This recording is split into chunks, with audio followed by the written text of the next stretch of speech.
Hello, everybody. I'm back after a hiatus, and I was looking through the videos and realized that the last two decks that I put out there are quite behind the times. There's been two major patches, maybe even three major patches since then, and a whole new game mode. So the game mode won't have too much effect on the decks I use. Although I haven't been winning as much in Conquest, so maybe that's something I need to explore further. So let's just leave you with a revised NATO deck and a revised USSR deck. So here we go. So here's the deck that I currently use, and this is optimized for destruction game mode. I haven't seen really many problems as far as Conquest goes either, although Conquest you could probably do with some more shock troops and maybe heavier numbers. So let's just start from the top.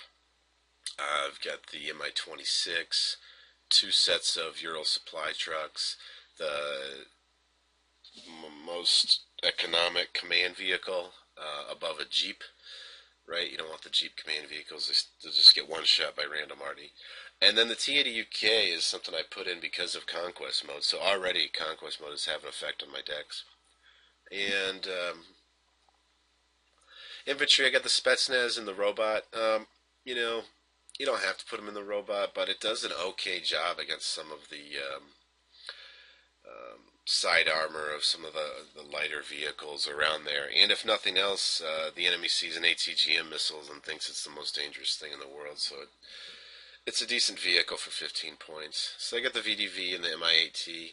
I don't like a whole lot of the USSR helicopter options, but anyway, the VDV is a good all around because it fights well against infantry, and it's got some deadly not ATGM, but just shoulder fire rockets. Motostrelki, these provide a very good buffer. Sure, they're not the best. They are the cheapest, and you have to work your way through them. You just can't walk over them. And then, of course, the Conkers, arguably the best ATGM infantry in the game. Okay, for anti-air, anti-air is still king, so I only bring the best. I don't want to rely on anything else. I don't want to rely on OSAs or any of that stuff. I don't want to have multiple units that are radar, so I have to micromanage a bunch of radar-based AA. The Buck M1 is all I have that's radar-based, and I bring those out mid-game, and when I'm comfortable and I know I need a micro, Strelas, they always come out in my front line. I pop two of them out at the beginning of the game, and maybe even one Tunguska, and I'll turn off the main gun on Tunguska. And then two Malkas. And these are in here basically for ranked games, because, hey, I'll camp and RD it out with the best of them, right? Tanks, T-55 AMV, it went up in cost, but I don't know. Hey, maybe it deserved to go up in cost.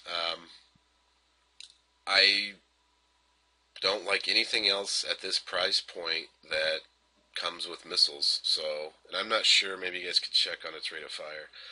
It's either 7 or 10. I don't know, but so this is my medium tank. Everything else is heavy. I brought in the T-80U because of the Conquest. I was running out of tanks. You can see I only have 8 heavies and 8 mediums, right? So I brought in this T-80 at its 10 rate of fire, medium stabilizer at 85 points. And then the T-80U and the T-64B, two of the best tanks in the game, of course, right? Recon helicopter, nothing's changed. It's cheap, it's eyes, and you'll still see players waste a $150 aircraft to come in and kill it, right?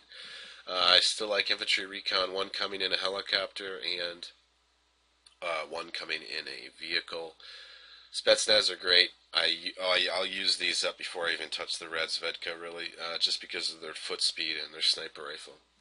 The vehicle, the BMPT, I'll use at most 2 of these in a game. If you lose 2, don't bring out a third because it's not working for you, right?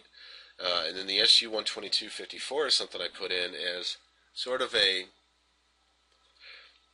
vehicle I can hold back with either my T-55s or my T-64 BV if it's not on a push.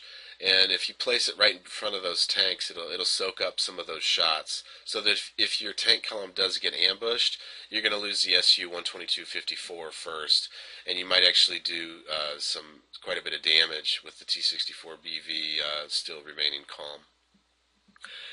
Helicopters, Mi-24VP. It's an old standby, the Hind, and the Mi-28 Havoc. I had the Acula in here, but with only its 2 bars of health, it's going to be a one-shot from any anti-air missile out there, and I didn't like its AI. You've used it. You could select it, tell it to attack a Leopard 2A4, right? And then along its way, it could pick up another target and shoot it at first. And again, with the microing, once it runs out of its missiles in 2 seconds, it's going to start flying forward, thinking it should engage that Leopard 2A4 with its cannon. So I just did not like the Acula whatsoever. I don't know. Also, one entire supply truck or 2 supply trucks used to fill up its missile load. It's just not worth it. Planes, Su-24. The Seed aircraft, I still use it. They're not as nimble as they used to be. I think it's a little easier to shoot these things down now, but they're still effective. There's still a lot of players using a lot of radar-based AA, and I can't say I always get my money out of them every game like I used to since the patch, but for now, they're still in my deck. And the Yaks are a cheap one. You send these guys on a one-way mission. If you send 3 of them out there, one of them's likely to get back. And then the MiG-31M. I don't get in a lot of dogfights near the enemy line anymore because AA is so effective, and the community's gotten a lot better at using AA. So the MiG-31 is just a deterrent. I can throw it in my back lines, and it can stun up the enemy before it delivers its payload. Okay, so that's the USSR deck, right? And then well, I'll tell you what, I'll make one more video for the NATO deck. So this will be revised USSR deck, and I'll see you on the NATO deck.